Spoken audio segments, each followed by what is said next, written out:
here to come up with then the behaviors. So there's actually a tool that is used to help divine out, to draw out what the behaviors are.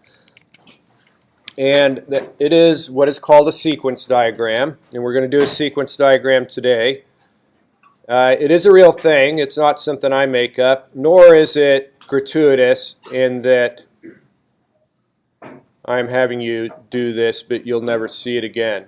Many times after people have left my 111 class 2 or 3 years later, they go on like a summer internship or something like that. When they come back, they say, "Hey Todd, you know what we did over at Chevron or whatever? We did sequence diagrams." So it's a real thing. It's actually used because it works.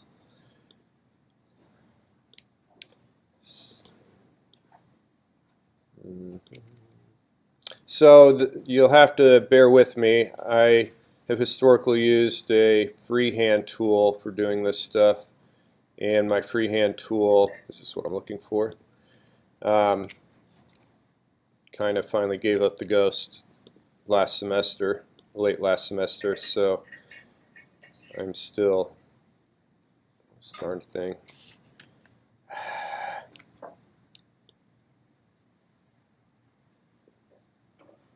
All right, I know what I need to do. So I'm still learning to play nicely with this tool. All right, I think I can take that and that. I can copy it, paste it, paste.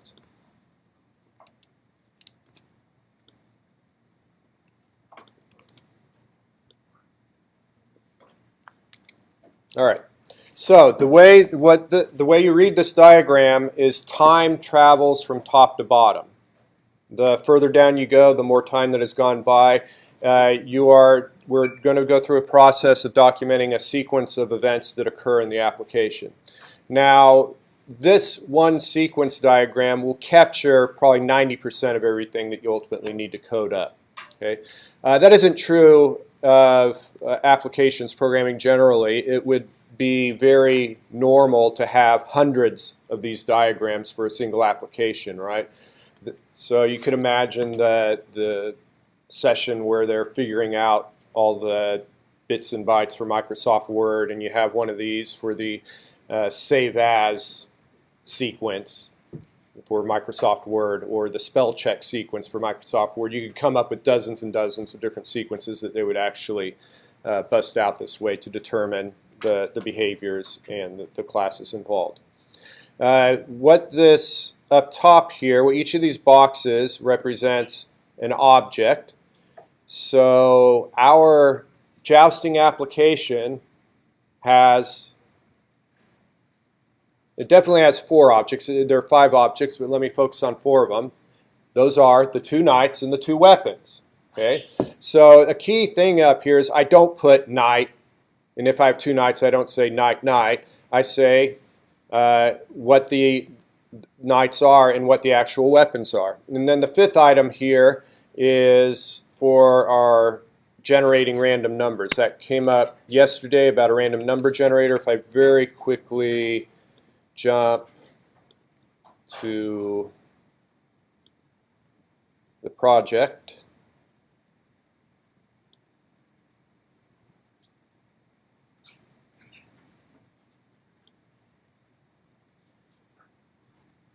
And there's a little bit here that talks about a random class. Now, in the previous projects, you actually worked with the system calls for dealing with random numbers. There's an srand function to seed the random number generator, and then there's a rand function for actually getting a random number. All of that has been abstracted away, if you will. There's been an abstraction created, a class created called random, and it'll handle dealing with random numbers. And there are only 2 things you can do with a random class. You can create an object here. Let me blow this up just a little bit. You can create one of these. So here there's a variable created called R. It obviously could have been called anything of type random. It's like saying string S, right? Random R.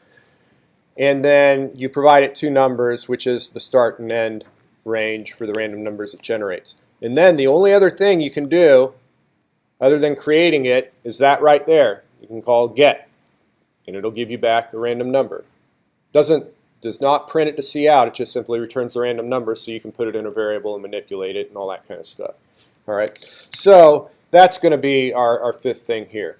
Now, what I want to do to make this real and exciting is I want to go through a similar process that we went through with the web counter, which is I want to have folks up here on stage getting into full knight regalia and whipping each other with weapons. No, just standing here and we'll talk through the sequence. All right? So, I'm going to need this. I know that there's some folks who want to do this. I can feel it. You don't have to raise your hand. I need 5 people to walk up here. I need 2 knights, 2 weapons, and the 5th person is going to be the main program, if you will, which would be this thick line off to the left. All right. You weren't just stretching. You're coming up, aren't you? All right. That's 1. Let me, in order to, so if my encouragement isn't enough, this will encourage you, right? Now you're even more excited about the prospect of coming up here, the fact that you're going to be recorded.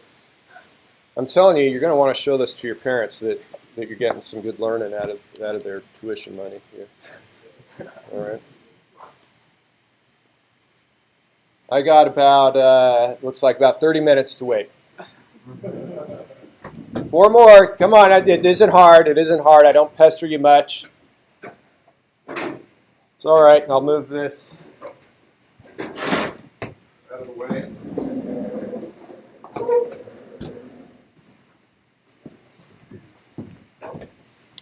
Now we want to make it so it's going to be a little bit of a challenge. You're going to have to squeeze kind of close together so that you're all in frame here. 2 more. It's not hard. All right, I have 2 more standing. Thank you. I appreciate it.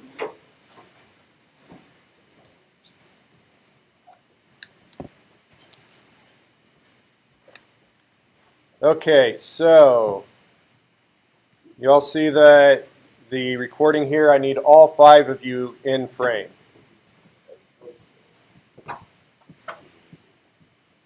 There we go. All right. So our person in the middle is functioning as the main program. Okay?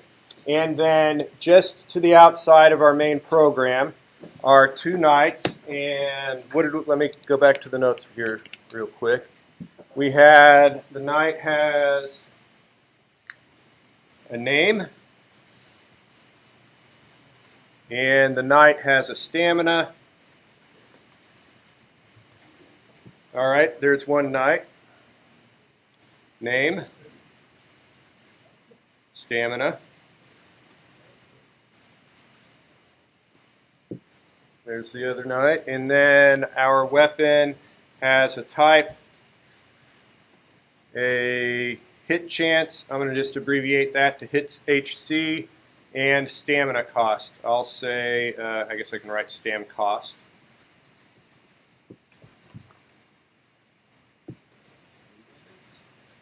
What's the organization of knights and weapons again? Knights are on the inside, weapons on the outside.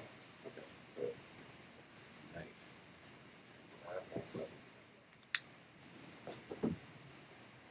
All right. So what has already occurred, the sequence does not begin with the first line in the main program. There's a whole bunch of stuff that's happening. You're asking the game designers for the information, and they're typing in all the information. And then once you have that information, you're creating the knights and the weapons. And now the joust is ready to begin. So this is that representation there when we're at that point in the application. All right. Let me make sure that that can be seen. Let's see. I may have to, if I try to... Yep, I'm going to have to shrink things down just a bit.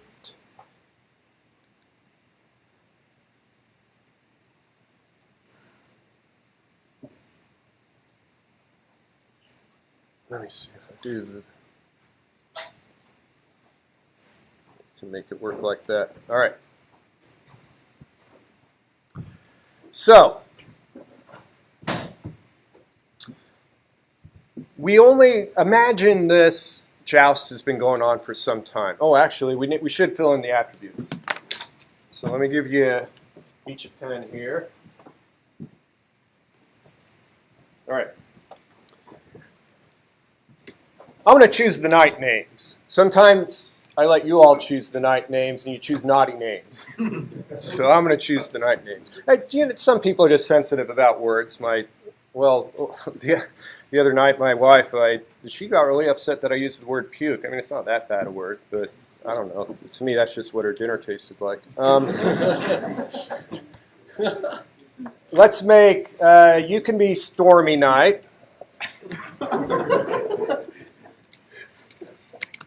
Sure, I can't be Stormy Daniels. Well, you got to go to 211 for that. All right. And then we will make, this night, we'll make Starry.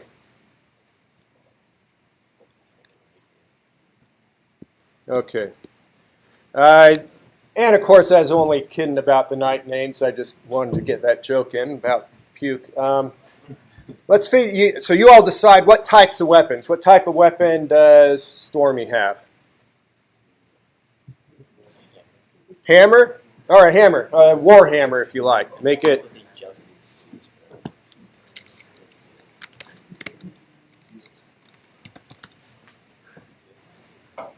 And Starry has a mace. Is that the thing with the club end or the spray that hurts your eyes? Combined. All right, combine the two. I like that. All right.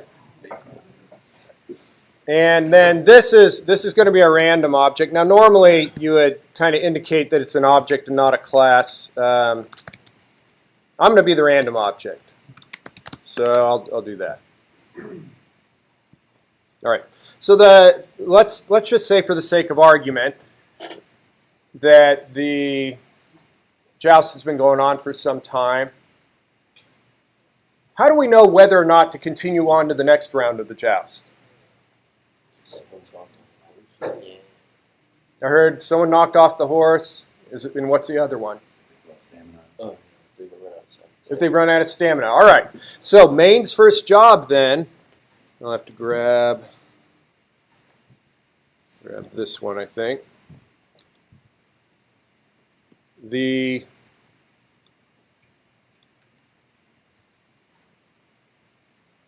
Nope. Stop that.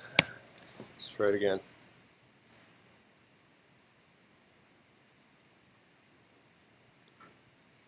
All right, there.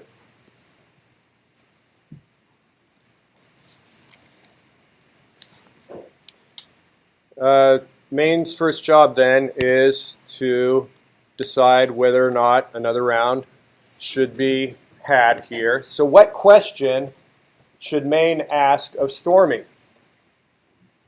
What were the two things? If you're on the horse, or if you have enough stamina. Now, in that, let's use something not quite as I don't know, without context as well, when you don't have any stamina left. What was the terminology that the designers were using? Exhaustion, right? So let's ask, are you exhausted?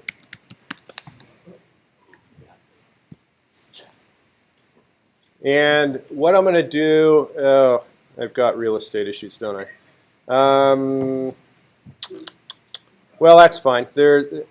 I'm going to abbreviate it. I'm just going to say exhausted.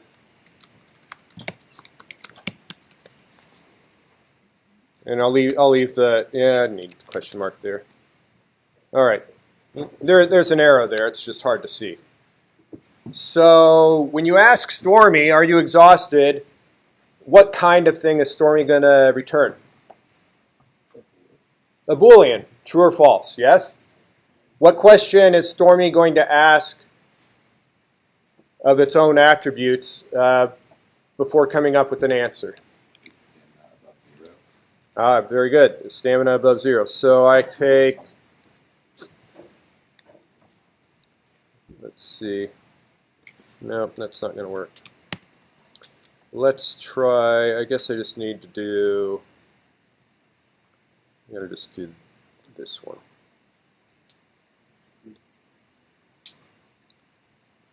Oh, it's snapping this to the grid. Stop that.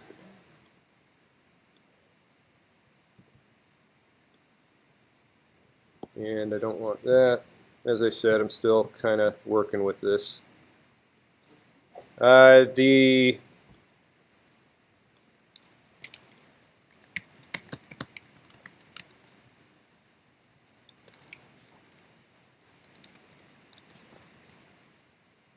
So the question being asked here is the stamina less than or equal to 0? And I've just put a little bit of a, I'm trying to get at, not that.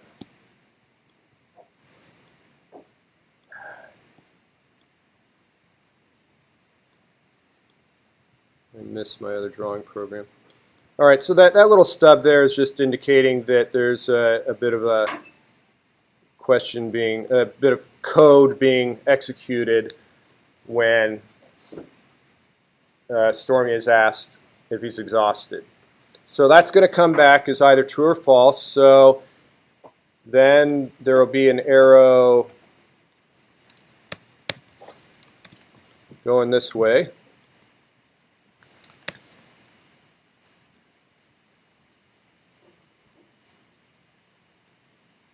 Oh, this thing is pissing me off. Stop that.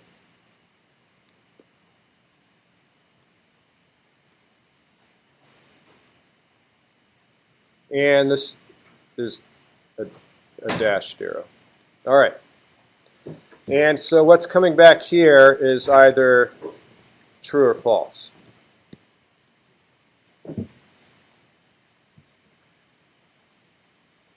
So what's the other question that's asked of Stormy? Are you on your horse? I'm going to do a little copying and pasting, hopefully accelerate this process just a little bit. Oh, this is so frustrating. Go!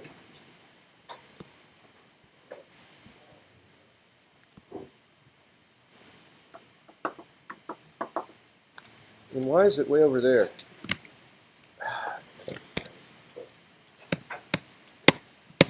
All right.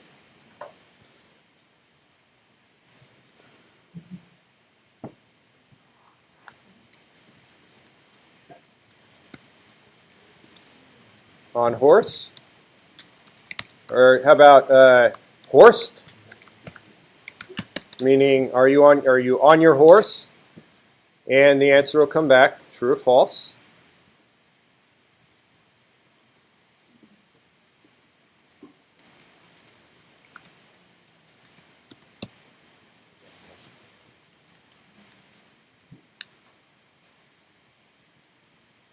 And again, that is dashed. So the way you interpret this flow here is time goes from top to bottom, and I should never have to pick up my pencil. Okay, so main is going to make a call to Stormy, ask, are you exhausted? Stormy's going to do a bit of calculation, and then it's going to come back with a true or a false. And then main is going to ask another question, are you horsed? And it's going to come back true or false. And then the process repeats. Now, I don't have the real, I'm kind of sensitive to the real estate I have or don't have, so I'm not going to do this again. But these exact same set of questions have to then be asked of Starry. So, yes? Are you, I'm sorry, say that again? is it recorded? Yes. Okay, so check this. I can't take it. Well, so yeah, I've got the screen recording on, and so it's recording my voice and everything we see on the screen, which also happens to include that right there. And And that should disappear at some point. If I hold one of those. All right. So let's do this. Let's actually do this flow right here. Go ahead, Maine. Exhausted? Oh, you don't have a stamina. Let's say that each knight has a stamina of 10. Let's say that the mace has a hit chance of 15, and let's say it requires 6 stamina. Let's have the warhammer have a hit chance of, I don't know, 10, and a stamina required of 4. All right, there you go. Now we go ahead and do it now. Exhausted? No. Right. No's fine, but false. Right. Forced? Yes. Or true. True. All right, keep going. Exhausted? Nope. Oh, damn it. Hang on. Your parents are going to want to see. There you go. All right. Pretty straightforward. What next? So the answers came back as we were hoping. So we can joust another round. So Maine has gotten the answers desired. What is Maine going to ask now?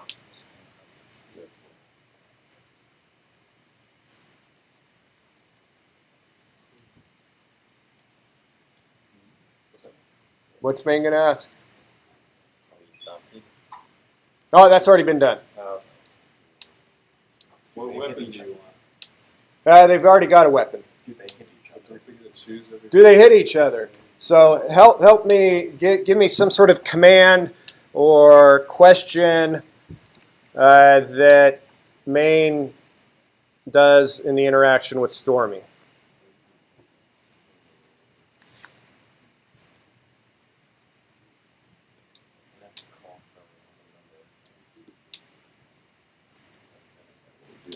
Did I hit, and then in the weapon it'll calculate? All right. So did I hit? Yeah, give me something a little more visceral. I have a quick question. Yes. So it generates a random number, but do you have to have like a hitbox where there's like a certain numbers that if that random number is that one of those numbers in the hitbox, then it hits? So the assumption is that in the case of looking at the Warhammer there, which is a 10%, you have the random number generator generate numbers between 1 and 100, and if, say, it generates a number between 1 and 10, that would be a positive hit. Yeah. So how about, so let me just move it along, and Maine screams to Stormy and says, attack. Okay, what happens when Maine turns to Stormy and says attack? What does Stormy do? Checks the random number.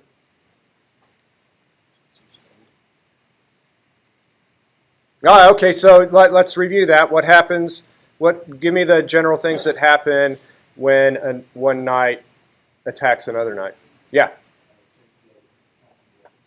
All right, so there's some sort of check, what we were just talking about, some sort of hit chance and seeing if that's hit. What's the other thing that happens, though? That's right. The knight requires a certain amount of stamina to be depleted in order to use the weapon. So how's the knight going to figure that out? Ask the weapon. All right, so let's take one of these. The weapon's over here. What should the knight ask the weapon? What should, I can't scroll down at the moment. What should Stormy ask the Warhammer?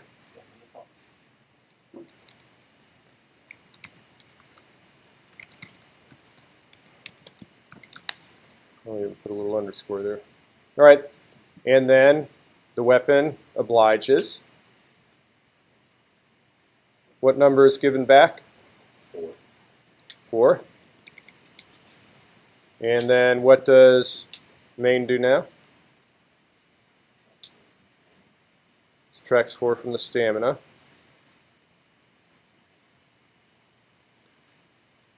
So I'll put a little knob here, go back to that, take that off, and I'll just put a little text here that says stamina minus equals 4.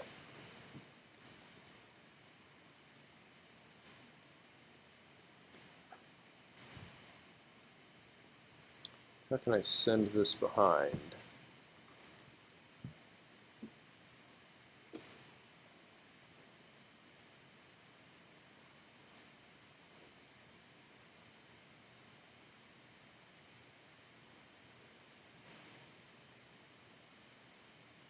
Oh, this is so frustrating.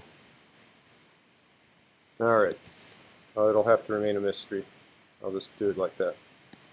Oh, it's even got a box around it. Criminy. All right.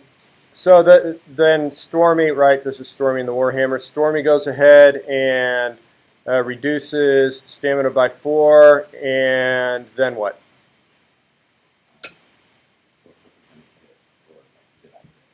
So there are a couple choices here then, right? There's going to be, the knight is then going to talk to the Warhammer, and there are a couple possibilities thrown out there. One is, did I hit or did you hit?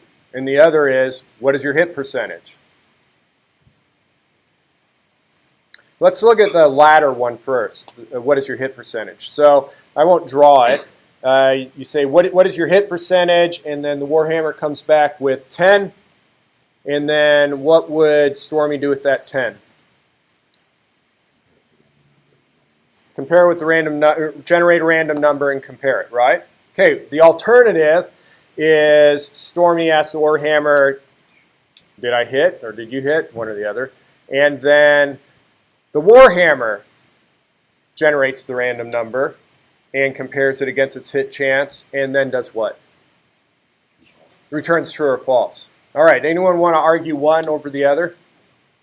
I got a quick question. Yeah. What happens if the knight doesn't have enough stamina? Like, let's say the knight has 3 stamina, but not 4, so then it can't wield the weapon. Is that So that's an excellent question. And what you would do is you'd go to the game designers and you would ask them, what should we do with this situation? And I'll play the part of the game designer right now and say, well, why don't you let them get in one final, kind of as they're collapsing and exhaustion on their horse, they're able to get in one final blow.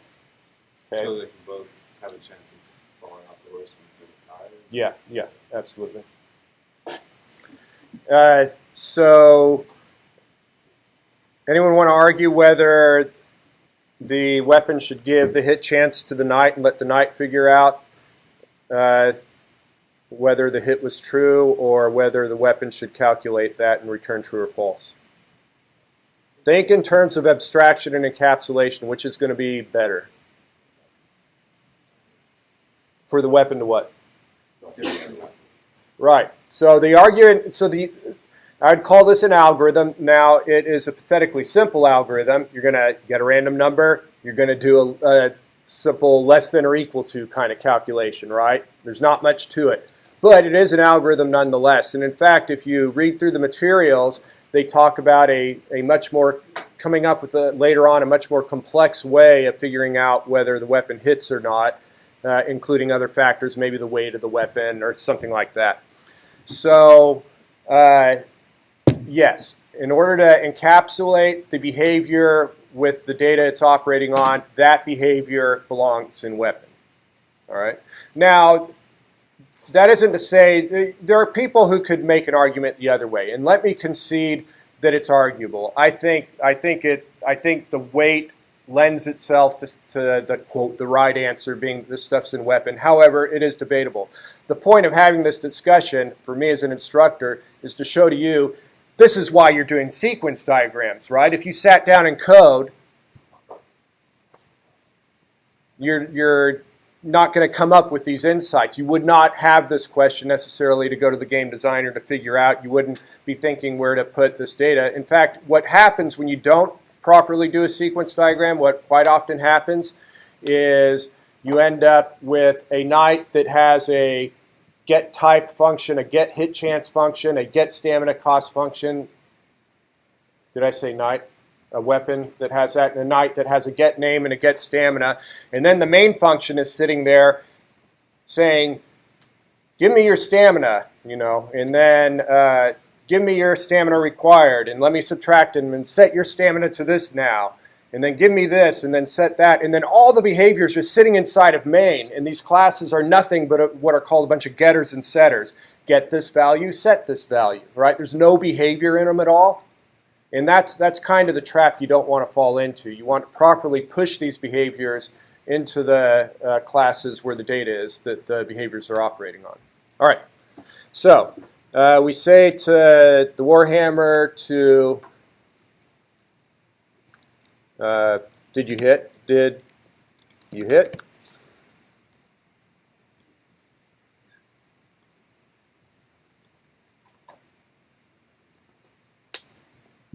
And then, let me see, I wonder if I can shrink this down. Ooh, I can. And then when the Warhammer is asked, did you hit, what does Warhammer do? It returns a bool, definitely. But before you can return the bool, what do you have to figure out? Random number if random number less than or equal to hit chance. All right. So there's an interaction going on with random over here.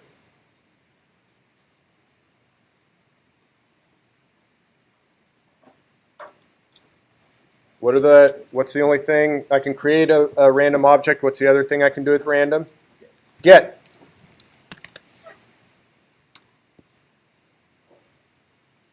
And then random's going to oblige and return that. Let me draw that down a little bit.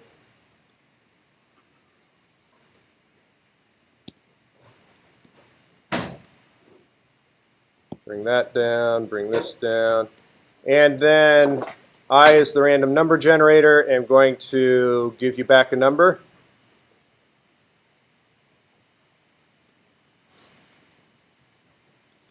And it'll be some random number. And then what does the weapon do? What's the comparison that the weapon does here?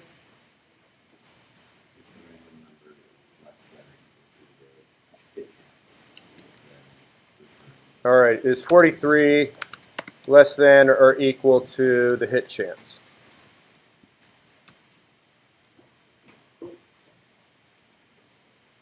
And based on the answer to that, we finally get all the way back to here where it was asked.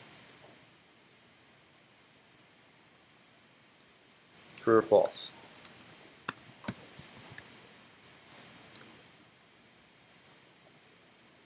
And then what does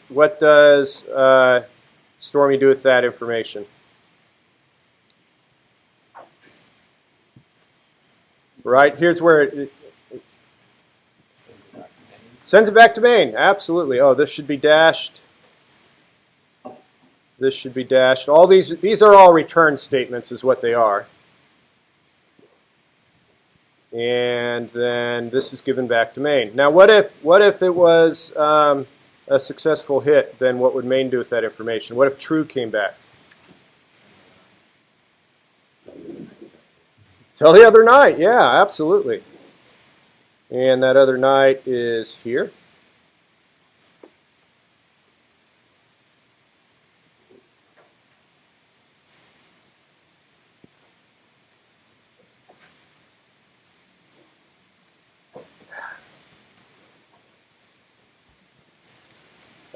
Unhorse yourself.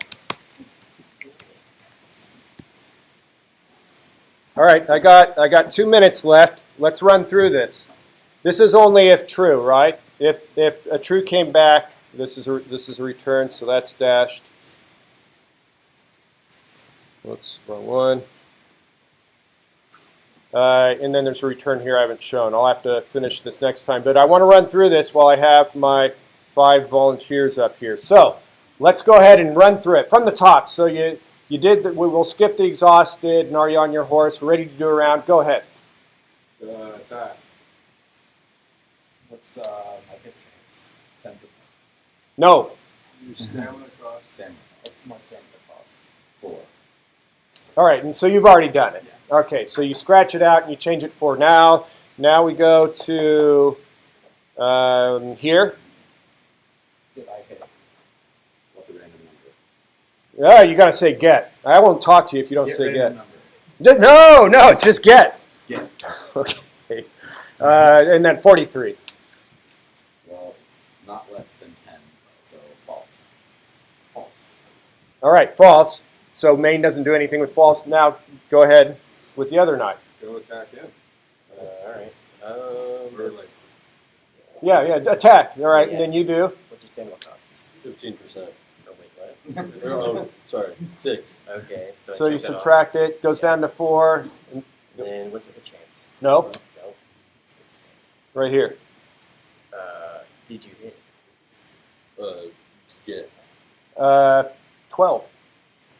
Yeah, yes. Alright, sweet. Okay. So true goes back to Maine. Maine got a true, so what does Maine do? Horse yourself. Of course, yes. All right. And then, so there's another variable here that we don't have captured, the are you on your horse variable. So there's like an on-horse Boolean there that was true all along until now, and now the knight changes that to false. Yes? Okay. There's more to talk about, but let me finish by making an interesting observation. Maine turned to one of the knights and said attack, and there was a whole bunch of stuff that happened in the application. But the next thing that Maine gets is right here, which is the true or the false. So this is the beauty of abstractions and encapsulation, is so much of this information is hidden from Maine. Maine only has this concept of these 2 knights. Note that Maine doesn't even interact with the weapons. Maine just turns to a knight and says attack. Doesn't care what happens, just waits for a true or false. And if a true comes back, turns to the other knight and says unhorse yourself. Otherwise repeats the process and asks this one to attack. And all of that behavior is totally hidden from Maine. You're keeping the behaviors in the area where they're needed. Okay? So with that, I certainly appreciate you all coming up, and we will pick this up on Friday.